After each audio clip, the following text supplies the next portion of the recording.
Morning, welcome back. Psychology की class में आपका स्वागत है। इतने दिन से आप साइकोलॉजी पढ़ रहे थे तो लगभग 90% कोर्स को हमने करवा दिया है।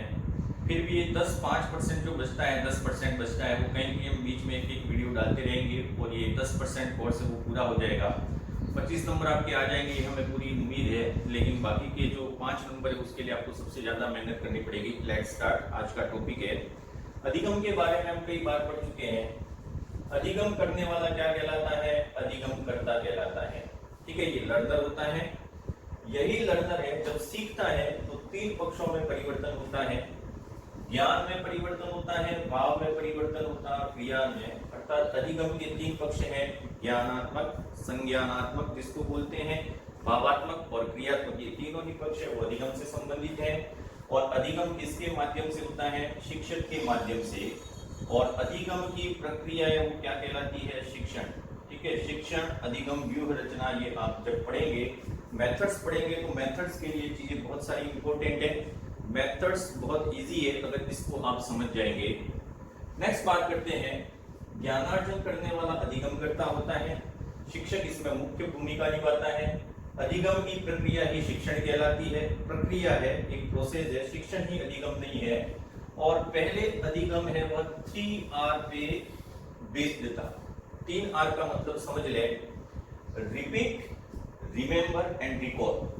Repeat R, remember R and recall भी होता है R। तो पहले जो अधिगम प्रक्रिया थी वो 3R पे डिपेंड करती थी, लेकिन अब ये कंसेप्ट हो गया है वर्तमान में अधिगम प्रक्रिया किस पर आधारित है? 4H। ये दोनों ही कंसेप्ट आपको याद रखने हैं। पहले R एंड R, इसको बोला जाता है RQ और इसको बोला जाता है H4। ठीक है, या 4H भी बोल सकते हैं। इन 4H का मतलब समझ लें, head, help, heart and hand. 4H and 3R का कंसेप्ट है वो अधिगम से संबंधित है। अब अधिगम की रणनीति की बात करें तो एक शिक्षक की रणनीति अधिगम में क्या होनी चाहिए, तो इसको समझाने का श्रेय सबसे पहले, ये सिद्धांत है, सिद्धांत तो नहीं कह सकते लेकिन एक व्यूह रचना है, इसको 6E+S कहा गया है। और ये 6E+S है वो देने वाला व्यक्ति कौन था? बोबर-टागा। ये बोबर-टागा का नाम आपने सुना होगा। बीने साइमन परीक्षण का सबसे पहले जर्मन भाषा में अनुवाद करने वाला कौन था? बोबर-टागा था। तो 6E+S कंसेप्ट है वो किस व्यक्ति का है? बोबर-टागा का है। इसने 6E+S में क्या बताया? तो यहाँ पे 6 तो E है, 1, 2, 3, 4, 5 और ये 6 E है। और लास्ट में उसने एक वर्ड दिया था स्टैंडर्ड। इस स्टैंडर्ड का भी क्या मतलब होता है उसको भी व्याख्या करेंगे। 6E+S अधिगम रणनीति का सबसे महत्वपूर्ण पक्ष है। हो सकता है किसी बुक में मिले या ना मिले, लेकिन फर्स्ट ग्रेड में ये सबसे ज्यादा पूछा जाने वाला प्रश्न है। 6E+S में पहले E की बात करें तो सबसे पहले E का मतलब होता है एंगेज। सॉरी, एंगेज का अर्थ क्या होता है? तो जब विद्यार्थी अधिगम शुरू करता है, सीखना शुरू करता है, तो सबसे पहले वह पूर्व ज्ञान को वर्तमान से जोड़ने का प्रयास करता है।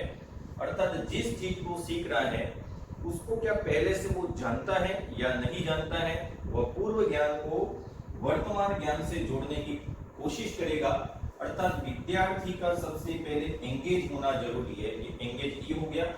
दूसरे ई की बात करें तो दूसरे ई का मतलब होता है एक्सप्लोर। और इसी एक्सप्लोर को अन्वेषण कहा जाता है। इस अन्वेषण का अर्थ क्या होता है वो समझ ले। इस अन्वेषण का मतलब होता है विषय का गहन अध्ययन करना। अब आपने वर्तमान ज्ञान को सीखने की प्रक्रिया शुरू कर दी है तो कहीं कहीं आप विषय का गहन अध्ययन करना शुरू कर देंगे।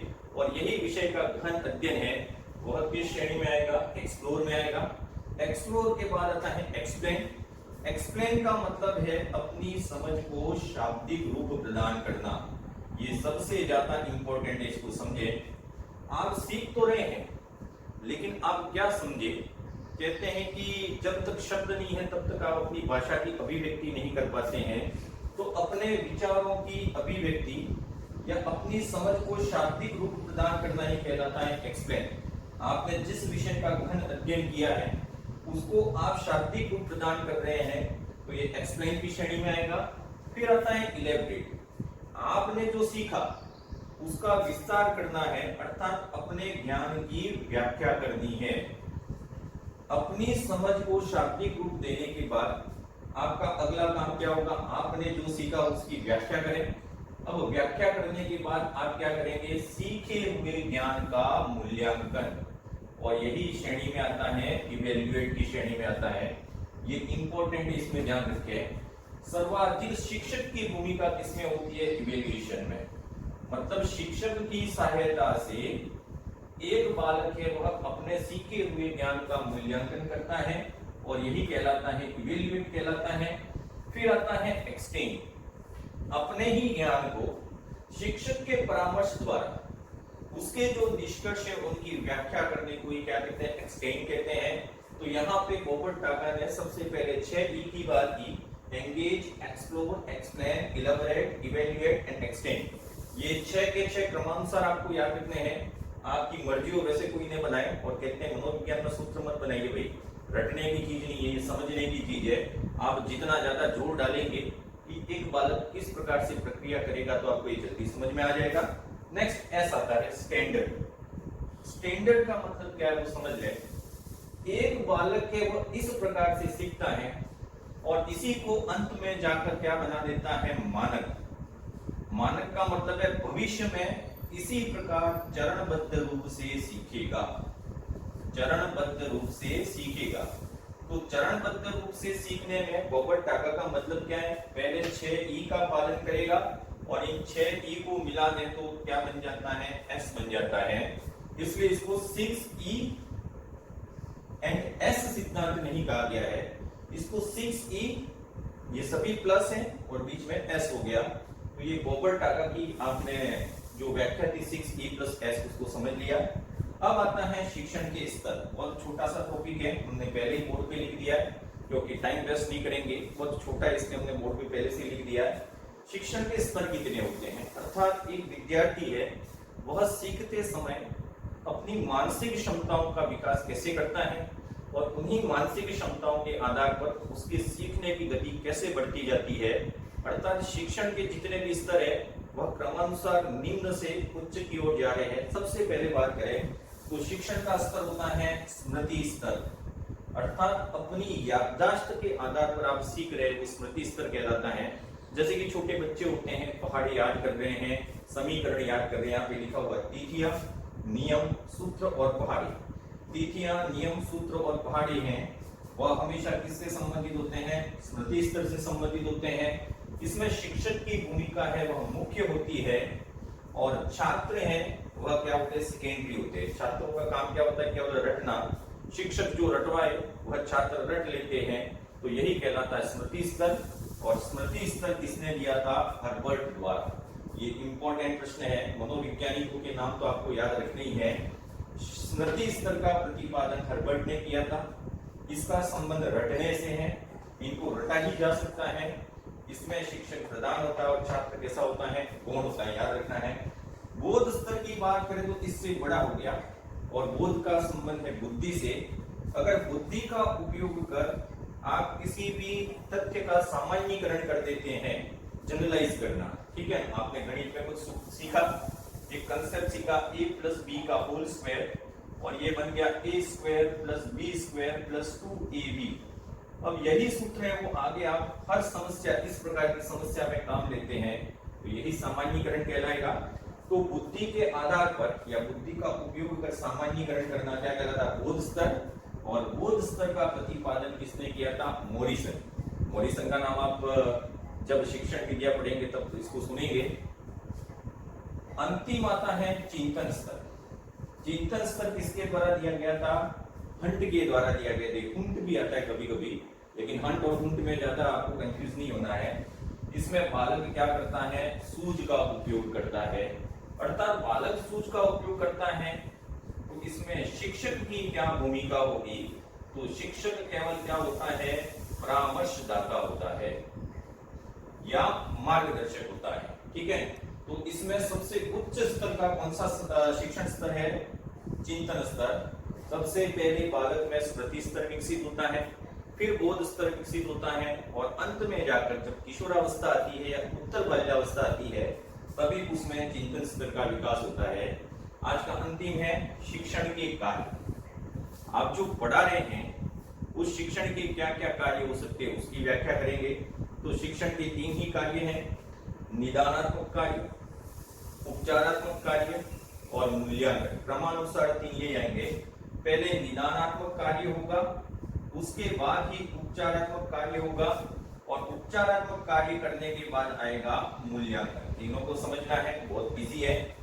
निदानात्मक में पूछा गया था निम्न में से कौन सा निदानात्मक पक्ष से संबंधित है, निम्न में से कौन सा उपचारात्मक पक्ष से संबंधित है, और मूल्यांकन तो आप जानते ही बहुत ज्यादा अध्ययन कर चुके हैं।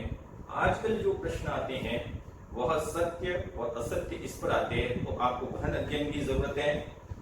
निदानात्मक का मतलब क्या होता है? समस्याओं का विश्लेषण करना। एक बालक है, वह बालक सीख रहा है, नहीं सीख रहा है, नहीं सीख रहा है तो उस बालक की क्या समस्या है, उन समस्याओं का विश्लेषण करेंगे तो ये डायग्नोस कहलाएगा, निदान कहलाएगा। पूर्व ज्ञान का निर्धारण इंपॉर्टेंट है सबसे। निदान का सबसे मुख्य उद्देश्य क्या होता है?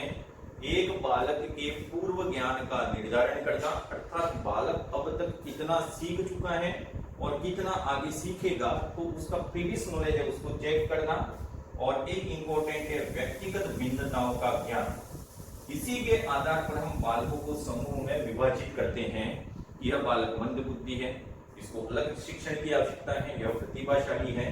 तो निदानात्मक शिक्षण के कितने कार्य है? 3। समस्या का विश्लेषण करना, इसके बाद पूर्व ज्ञान है उसका निर्धारण करना, और लास्ट में आता है वैयक्तिक भिन्नताएं हैं उनका पता लगाना। उपचारात्मक शिक्षण कब होता है? जब निदानात्मक शिक्षण हो जाए तो उसी के बाद उपचारात्मक शिक्षण आता है, जिसमें सबसे पहला है शिक्षण कौशल का चुनाव करना। अर्थात आपने ये सभी अनुभव कर लिए, तो किस बालक को किस विधि से सिखाया जाए, किस बालक के लिए किस स्किल को यूज किया जाए। तो शिक्षण कौशल का चुनाव करना किससे संबंधित है? उपचारात्मक शिक्षण से। प्रश्न पोषण जिसको बोलते हैं फीडबैक या रीइंफोर्समेंट, दोनों इसमें आ जाते हैं। प्रश्न पोषण का संबंध भी किससे है? उपचारात्मक शिक्षण से है। और निदान के अनुसार बालक का क्या करना है? उपचार करना है। अर्थात बालक में जो कमियां हैं उन कमियों का आपको क्या करना है? उपचार करना है। और अंत में आता है मूल्यांकन। और मूल्यांकन तो आप जानते ही है, एक बालक में शिक्षण के उपरांत उसके व्यवहार में जो भी परिवर्तन हुआ वही कहलाता है मूल्यांकन। जैसे हम आपका रोज एक टॉपिक बेस्ड टेस्ट लेते हैं, तो आप कितना सीखे, कुछ लोग तो ऐसे हैं जो प्रश्न अपनी इच्छा से पढ़ते हैं, हमने लिखा कुछ और है और वो पढ़ते कुछ और है। जैसे कि इसका एक उदाहरण देते हैं, मैंने एक प्रश्न दिया था, टीचर्स फॉर रिसर्च, बकिंगम की एक पुस्तक है टीचर फॉर रिसर्च, पढ़ी होगी आपने डेफिनेटली। बकिंगम ने ये पुस्तक कब लिखी थी? क्रियात्मक अनुसंधान के संदर्भ में लिखी थी। लेकिन आप इसको कैसा पढ़ेंगे आपके दिमाग में वैसा ही है। पुस्तक ये नहीं थी, पुस्तक क्या थी? Research for teachers. लेकिन मैंने ये शब्द लिखा तब भी सभी ने क्या पढ़ा? रिसर्च फॉर टीचर्स ही पढ़ा। तो ये चीजें हैं, इसको ध्यान रखिए, प्रश्नों को सही पढ़ें, विकल्पों पर ध्यान दें, आपके प्रश्न कभी गलत नहीं जाएंगे। Thank you and keep smiling. पढ़ते रहिए, मोटिवेट खुद रहिए। सेल्फ मोटिवेशन आवश्यकता है आपको, बाह्य अभिप्रेरणा ज्यादा काम नहीं करेगी। धन्यवाद।